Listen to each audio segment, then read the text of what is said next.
नमस्कार। सोचिए, एक संदेश जो 2000 साल पुराना है और एक ऐसा मंच जिसे आज करोड़ों लोग रोज देखते हैं। आज हम यही जानेंगे कि यीशु मसीह की शिक्षाओं को आज के डिजिटल दौर में यूट्यूब पर असरदार तरीके से कैसे शेयर किया जा सकता है। ये सब शुरू होता है एक बहुत बड़े बलिदान से, जिसे हम इंसानियत का सबसे बड़ा तोहफा कह सकते हैं, यीशु मसीह का बलिदान।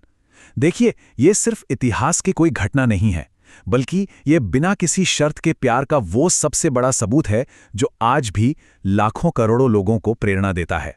तो आज हम क्या क्या देखने वाले हैं? सबसे पहले हम समझेंगे कि इस संदेश का क्यों क्या है, यानी इंसानियत का वो सबसे बड़ा तोहफा। फिर हम इसे फैलाने के क्या और कहां को देखेंगे, मतलब वो ग्लोबल मिशन और आज का प्लेटफॉर्म यूट्यूब। और आखिर में हम बात करेंगे कैसे की, अपनी आवाज को तैयार करने से लेकर प्लेटफॉर्म के नियमों को समझने तक, और उस वादे को याद करेंगे जो इस सफर में हमेशा साथ रहता है। देखिए, कोई भी संदेश दुनिया तक पहुंचाने से पहले उसकी जड़ को, उसके दिल को समझना बहुत जरूरी है।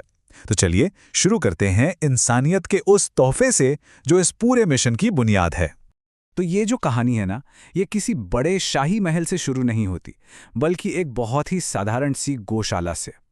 इसका मकसद कोई दौलत या ताकत दिखाना नहीं था, बल्कि इंसानियत को बचाना था, बीमारों को ठीक करना था और बिना किसी शर्त वाले प्यार से दिलों को बदलना था। अब इस पूरे मैसेज के दिल में एक बहुत ही ज़रूरी आइडिया है, जिसे कहते हैं सब्स्टिट्यूशनल अटोनमेंट। आसान भाषा में इसका मतलब है किसी और के बदले में सज़ा भुगतना। ये वो कॉन्सेप्ट है कि यीशु मसीह ने पापियों की जगह सलीब पर अपनी जान दे दी और वो सज़ा खुद पर ले ली जिसके हकदार असल में वो पापी थे, ताकि उनके पापों की कीमत अदा हो सके। और ये बात सिर्फ एक कॉन्सेप्ट नहीं है, बाइबल में भी इसका साफ साफ जिक्र मिलता है। इस आयत का सार यही है कि मसीह ने हमारे पापों का बोझ खुद उठा लिया ताकि हम एक नया और सही जीवन जी सकें। उनके बलिदान का असली मकसद यही था। तो सवाल ये है कि कोई परमेश्वर से पर्सनली कैसे जुड़ सकता है?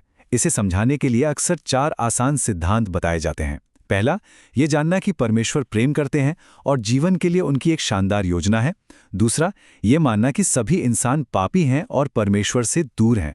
तीसरा, ये समझना कि यीशु मसीह ही उस दूरी को खत्म करने का एकमात्र जरिया है। और चौथा, उन्हें निजी तौर पर अपने उद्धारकर्ता और प्रभु के रूप में अपनाना। ठीक है, तो अब हमें संदेश का क्यों पता चल गया है। चलिए अब दूसरे सेक्शन में चलते हैं और बात करते हैं क्या की, मतलब उस स्पष्ट आदेश की जो इस संदेश को फैलाने के लिए दिया गया था। इसी को द ग्रेट कमीशन या महान आज्ञा के नाम से जाना जाता है। ये कोई सुझाव नहीं था, ये यीशु का अपने मानने वालों को दिया गया एक सीधा सीधा निर्देश था। जाओ और दुनिया के कोने कोने में ये संदेश फैलाओ। यही वो चिंगारी है जो आज भी हर क्रिश्चियन क्रिएटर के मिशन को ताकत देती है। पर यहाँ एक सवाल उठता है, ये आदेश तो हजारों साल पहले दिया गया था। आज की इस मॉडर्न दुनिया में इसे कैसे पूरा किया जा सकता है ना? और इसी सवाल का जवाब हमें हमारे तीसरे सेक्शन में मिलता है। आज का मैदान, आज का मंच है यूट्यूब। ये एक नया डिजिटल मिशन फील्ड है। आज का जमाना डिजिटल कनेक्शन का है और यूट्यूब वो ग्लोबल स्टेज बन गया है जहां आइडियाज, कहानियां और विश्वास शेयर किए जाते हैं। ये लोगों तक वहां पहुंच रहा है जहां वो असल में है, उनके फोन पर, उनके घरों में।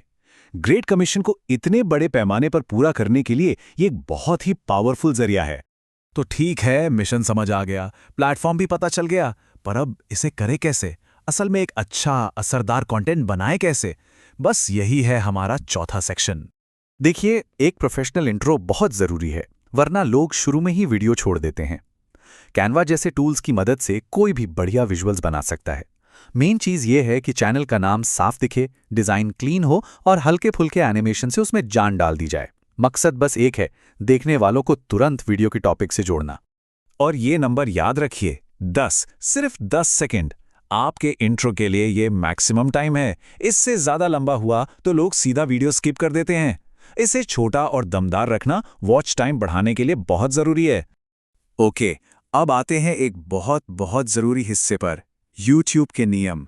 यह समझना बेहद जरूरी है अगर चैनल को लंबा चलाना है और सेफ रखना है।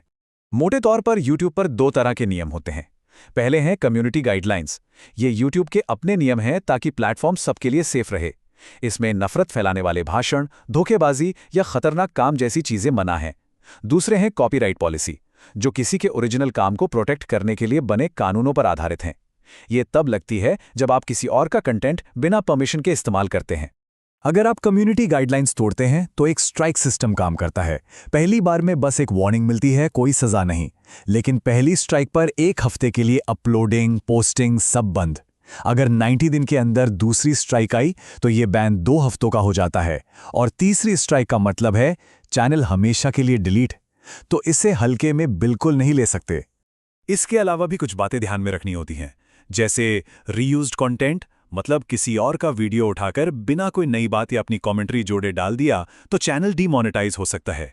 या फिर मिसलीडिंग मेटाडेटा, मतलब गलत टाइटल या थंबनेल लगाना, उससे भी स्ट्राइक आ सकती है या चैनल हट सकता है। और हाँ, किसी की प्राइवेट जानकारी बिना उसकी इजाज़त के शेयर करने पर कंटेंट हटा दिया जाता है। तो चलिए अब इन सब नियमों और स्ट्रैटेजीज से आगे बढ़कर हम अपने आखिरी सेक्शन पर आते हैं। ये उस वादे के बारे में है जो इस पूरे सफ़र का आधार है, सबसे बड़ी हिम्मत है। ये वही वादा है जो यीशु ने ग्रेट कमीशन देते वक्त किया था। ये एक भरोसा है कि जो लोग इस संदेश को फैलाने का काम कर रहे हैं वो इस सफ़र में अकेले नहीं हैं। ये वादा हमें याद दिलाता है कि एक क्रिएटर का काम, भले ही टेक्नोलॉजी की कितनी भी मुश्किलें हों या पॉलिसी समझने में कितनी भी दिक्कत आए, वो अकेले का सफ़र नहीं है। इसमें एक दिव्य शक्ति के साथ होने का वादा शामिल है। तो आज की इस पूरी बातचीत का निचोड़ क्या है? सीधी सी बात है, संदेश का आधार प्यार और बलिदान है। मिशन है इसे पूरी दुनिया तक पहुंचाना, और आज के ज़माने में YouTube इसके लिए सबसे ताकतवर मंच है। लेकिन हाँ, इस पर कामयाबी के लिए अच्छी तैयारी और नियमों की समझ दोनों ज़रूरी हैं। और सबसे बड़ी बात, ये सफ़र अकेले का नहीं बल्कि एक दिव्य उपस्थिति के वादे के साथ पूरा होता है। तो अंत में एक सवाल सबके लिए है। इस डिजिटल दुनिया में किसी की आवाज़, किसी का संदेश दुनिया तक कैसे पहुंचेगा?